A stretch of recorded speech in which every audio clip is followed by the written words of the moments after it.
Hello friends, this is Anu. Welcome to excellence coaching. तो अब तक हमने organic and general organic chemistry को डिस्कस कर चुके हैं। सबसे पहले आज हम डिस्कस क्या कर लेते हैं, आज हम डिस्कस कर लेते हैं पहले सिलेबस, कितना हम कर चुके हैं और कितना हमें अभी करना है, ठीक है, और इम्पॉर्टेंटली हमें क्या क्या पढ़ना है। क्लियर है? तो चलिए स्टार्ट करते हैं। सबसे पहले फ़िज़िक्स का सिलेबस देखते हैं, ठीक है। पहले सिलेबस डिस्कस कर लेते हैं। फ़िज़िक्स के सिलेबस को अगर हम बात करें तो इम्पॉर्टेंट चैप्टर एक आपका क्या रह गया है, फोर्स एंड मोशन। इसमें और क्या क्या है, देखो फोर्स एंड मोशन का जो चैप्टर है, इसमें जो मोशन है ये क्लास 9th का है डिट्टो, जो कि मैं वीडियो इसकी बना चुकी हूँ। आप प्लेलिस्ट में जाइए, क्लास 9th का चैप्टर मोशन, वहाँ जाके आप देख सकते हैं पूरा। वहाँ मैंने स्पीड, वेलोसिटी, एक्सीलरेशन, बहुत ही एक बेसिक नॉलेज आपको होनी चाहिए, ठीक है। इक्वेशन ऑफ मोशन बहुत ही इंपॉर्टेंट है, क्वेश्चन भी आता है, मेन इंपॉर्टेंट क्वेश्चन यहीं से आता है, इक्वेशन ऑफ मोशन से। प्लस क्या आते हैं, graph, distance time graph, speed time graph, ठीक है, इनको ज़रूर देखना है। वेलोसिटी टाइम ग्राफ, इनको ज़रूर देखना है ग्राफ को।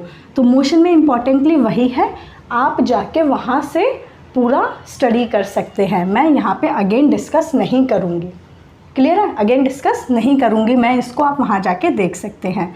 बात रही फोर्स की, तो फोर्स मुझे नहीं लगता है कि मुझे पढ़ाने की ज़रूरत है, बहुत ही बेसिक चैप्टर है, छोटी क्लास से आपको पढ़ाया जाता है। और इसमें क्या आते हैं, न्यूटन्स के तीनों लॉज आ जाते हैं, इंपॉर्टेंट क्वेश्चंस वहीं पे आ जाते हैं।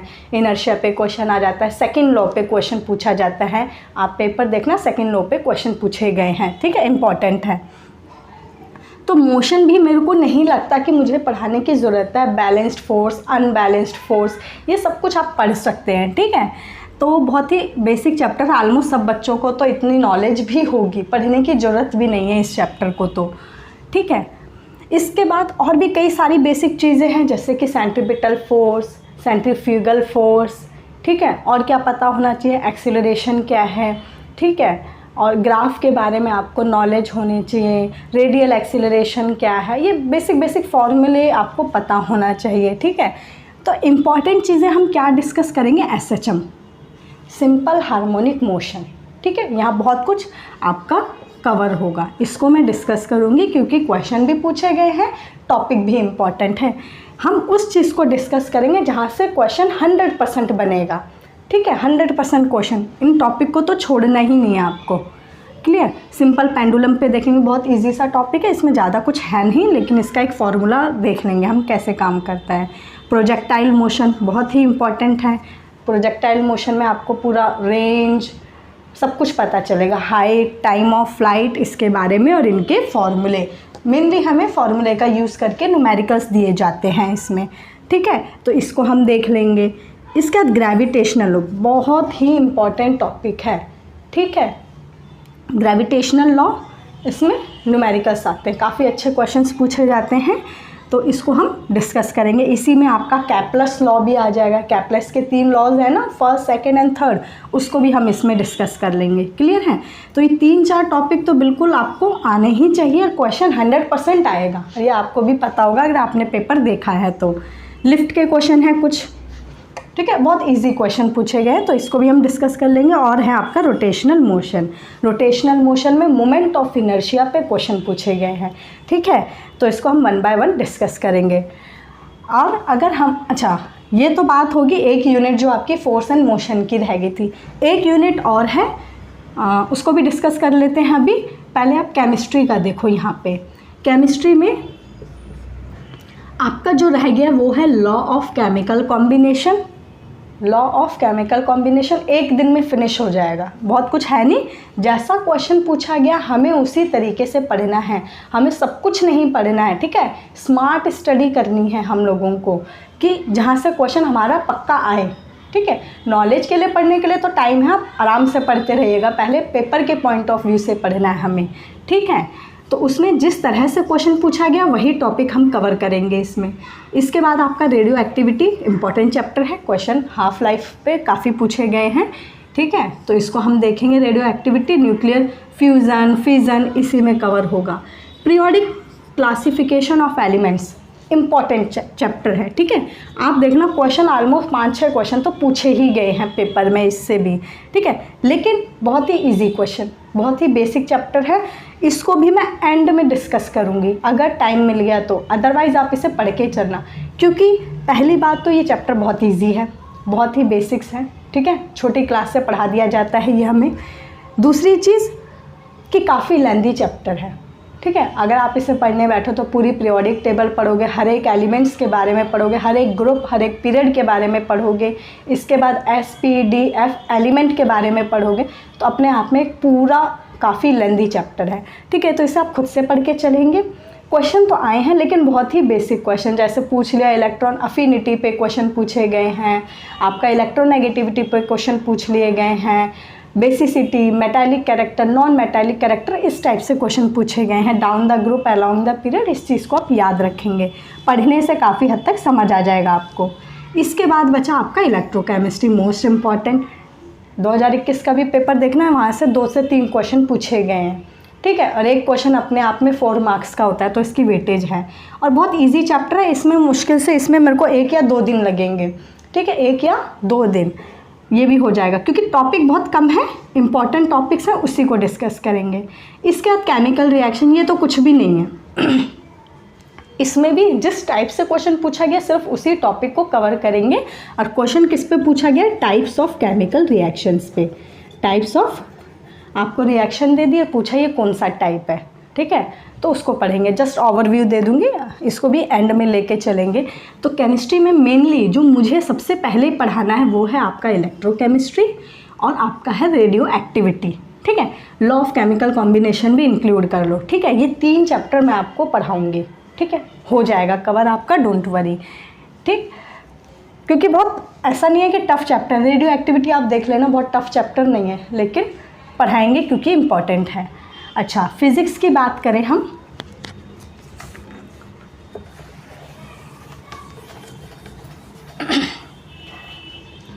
केमिस्ट्री की बात करें तो 3 यूनिट मेरी तरफ से मान के चलिए, मेरी तरफ से। बाकी 2 यूनिट आप पढ़ लेना, टाइम मिलेगा तो मैं डिस्कस कर दूँगी। क्लियर है इतनी बात? अच्छा, फिज़िक्स का 1 यूनिट तो ये रह गया, 1 यूनिट आपकी रह गई है मॉडर्न फिज़िक्स। अच्छा, अब मॉडर्न फिज़िक्स वाले बच्चे बड़े परेशान हैं कि मैम मॉडर्न फिज़िक्स करा दो। पहले ये देखो कि टॉपिक क्या क्या है आपका। सबसे पहले है एक एटॉमिक स्ट्रक्चर या फिर स्ट्रक्चर ऑफ एटम करके लिखा हुआ है, ठीक है, स्ट्रक्चर ऑफ एटम लिखा है। तो ये देखो मैंने केमिस्ट्री में आपको पूरा डिस्क्राइब कर रखा है एटॉमिक स्ट्रक्चर, सारे topics, Thompson model, discovery of electron, proton, neutron, सब कुछ डिस्कस किया हुआ है मैंने आपको, ठीक है, रदरफोर्ड, सब कुछ।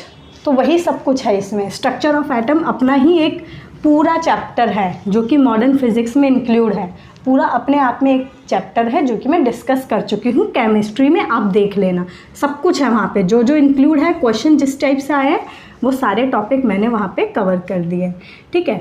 सेकंड बात करें, टॉपिक जो आपका इसमें इंक्लूड है वो है Bohr's model of hydrogen atom. Bohr's model of hydrogen atom.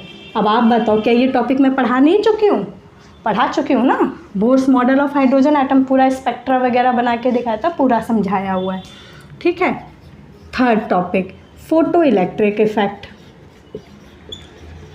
ये भी इसी में इंक्लूड है, फोटो इलेक्ट्रिक इफेक्ट।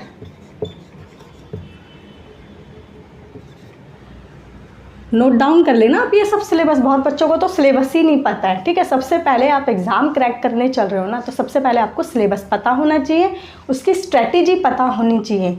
आप प्रीवियस ईयर के पेपर को एनालिसिस करें कि किसकी वेटेज ज़्यादा है, क्वेश्चन किस टाइप का पूछा गया। सिलेबस में बहुत कुछ ऐसा है जो कि, देखिए, सिलेबस में ऐसे बहुत सारे टॉपिक हैं जो दिए हुए हैं आपको, ठीक है। काफ़ी सारे टॉपिक्स दिए हुए हैं जो कि बेसिक नॉलेज के लिए भी हैं। आपको सेंट्रीपिटल फोर्स पता होना चाहिए, फ्यूगल फोर्स पता होना चाहिए, डाइपोल मूवमेंट क्या होता है, इन सब के बेसिक नॉलेज आपको होती है, इन सब के फॉर्मूलेज भी आपको पता होते हैं, ठीक है।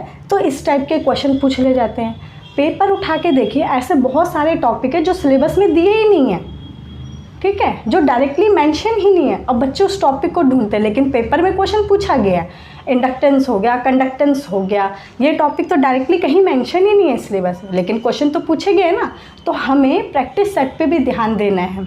इसलिए मैं यहाँ पे वो टॉपिक लेफ्ट करके चलूँगी जो बहुत इजी होंगे, ऑलमोस्ट सबको पता होगा, और पेपर आप जब सॉल्व करोगे तो वो वहाँ पे भी कवर हो जाएगा। अगर यहाँ छूट जाता है तो वो चीज़ वहाँ कवर हो जाएगी आपकी। Is it clear? तो हमें टॉपिक के साथ साथ प्रैक्टिस सेट पे भी ध्यान देना है। जो चीज़ मैं यहाँ लेफ्ट करा रही हूँ, यकीन मानो वो आपके प्रैक्टिस सेट करोगे तो कवर हो जाएगा, ठीक है। उसको पूरा टॉपिक पढ़ने की ज़रूरत भी नहीं पड़ेगी आपको। तो फोटो इलेक्ट्रिक इफेक्ट देखो बहुत अच्छे से समझाया था, पूरा 3 ग्राफ बना के मैंने इसको समझाया था, तो ये भी मुझे कराने की ज़रूरत नहीं है, ये भी हो चुका है, ये भी हो चुका है। अब एक और टॉपिक है आपका फ्यूज़न एंड फिज़न, वो भी इसी में इंक्लूड है, फ्यूज़न एंड फिज़न। तो ये बहुत छोटी क्लास से हमें पढ़ाया जाता है, लेकिन मैं फिर भी इस चीज़ को कवर कर दूँगी, किस में, जब हम केमिस्ट्री में रेडियो एक्टिविटी चैप्टर डिस्कस करेंगे। क्लियर है इतनी बात? केमिस्ट्री में रेडियो एक्टिविटी जब चैप्टर डिस्कस करेंगे तो इसको वहाँ पे हम कवर कर लेंगे, ठीक है। बहुत कुछ है ही नहीं इसमें।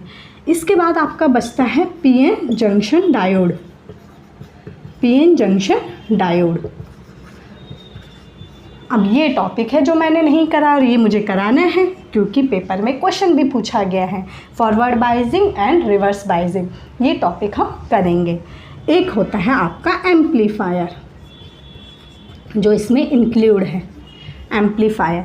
अब इस एम्पलीफायर को हम टॉपिक कॉन्सेप्ट नहीं पढ़ेंगे, ठीक है। मैंने एक पेपर देखा कि कॉन्सेप्ट उतना ज़रूरी नहीं है, इस पे आप न्यूमेरिकल सॉल्व करेंगे। प्रैक्टिस सेट में जो हम प्रैक्टिस सेट करेंगे उसमें जितने भी न्यूमेरिकल हैं, न्यूमेरिकल करेंगे तो ये कॉन्सेप्ट अच्छा रहेगा, ठीक है। इस टॉपिक को टॉपिक की तरह ना पढ़ के, कॉन्सेप्ट ना पढ़ के हम इसके न्यूमेरिकल सॉल्व करें तो वो ज़्यादा अच्छा है आपके लिए, ठीक है। क्योंकि क्वेश्चन काफ़ी सारे इंक्लूड हो जाते हैं इसमें, कंडक्टेंस से भी आ जाए, इंडक्टेंस से भी आ जाए, ट्रांजिस्टर पे भी क्वेश्चन पूछ लिया गया है, और भी कई सारे क्वेश्चन पूछे गए हैं आपके। तो बेहतर है कि हम इसके न्यूमेरिकल्स की प्रैक्टिस करें, ठीक है। तो इस टॉपिक को हम लेफ्ट करके चलेंगे, इसे हम न्यूमेरिकल्स के थ्रू कवर कर लेंगे, छोड़ेंगे नहीं, कवर करेंगे, बट न्यूमेरिकल्स के थ्रू। क्लियर है? तो इम्पॉर्टेंटली मुझे इसमें पढ़ाना है ओनली पीएन जंक्शन, जिसका आपको कॉन्सेप्ट समझना ज़रूरी है, ठीक है। तो हम फिज़िक्स स्टार्ट करेंगे, नेक्स्ट क्लास में हम फिज़िक्स को स्टार्ट करेंगे, मॉडर्न फिज़िक्स, जिसमें पीएन जंक्शन डायोड कराएंगे, और आपका मॉडर्न फिज़िक्स कंप्लीट हो जाएगा मेरी तरफ से। और हो भी चुका है, कुछ लेफ्ट हो तो मुझे बता देना आप लोग। बाकी यही टॉपिक है, आप चाहे मैच कर लेना, यही टॉपिक्स हैं आपके सिलेबस में। Is it clear? तो मेरे को ओनली पीएन जंक्शन करना है, आपका मॉडर्न फिज़िक्स कंप्लीट। उसके बाद आपका फिज़िक्स में एक यूनिट रह जाएगा, फिर नेक्स्ट क्लास में हम फिज़िक्स को करेंगे। अब फिज़िक्स ख़त्म करने के बाद ही हम केमिस्ट्री पे वापस आ जाएंगे, और सैटरडे संडे हम साथ साथ क्या करेंगे, प्रैक्टिस सेट करते जाएंगे, प्रीवियस ईयर के पेपर सॉल्व करते चलेंगे, ठीक है। 2021 का चल रहा है, उसे कंप्लीट करेंगे पहले, ठीक। टेंशन ना लो, अभी 1-1.5 महीना है आपके पास, अभी कोई नोटिफिकेशन नहीं आया है, कम से कम 1 मंथ पहले तो देंगे ही नोटिफिकेशन। तो मैं आपका ऑलमोस्ट कवर करूँगी, क्योंकि अब जो टॉपिक बचे हैं ना, उसमें सिर्फ यही चैप्टर एक लेंदी है फिज़िक्स का, एक यही यूनिट है जो कि लेंदी बचा है आपका। इसमें टाइम ले सकते हैं हम, चाहे 10 डेज़ या 14 डेज़। बाकी जितने भी टॉपिक बचे हैं ना, बहुत ही ईजी हैं, 1-1, 2-2 दिन के, 1-1, 2-2 दिन के वो मैं कवर कर दूँगी, आपकी थोड़ी लंबी क्लास लेके कवर हो जाएगी। Is it clear? तो चलिए मिलते हैं नेक्स्ट क्लास में, फिज़िक्स के साथ मॉडर्न फिज़िक्स स्टार्ट करेंगे, पीएन जंक्शन डायोड। आज के लिए इतना ही, थैंक यू।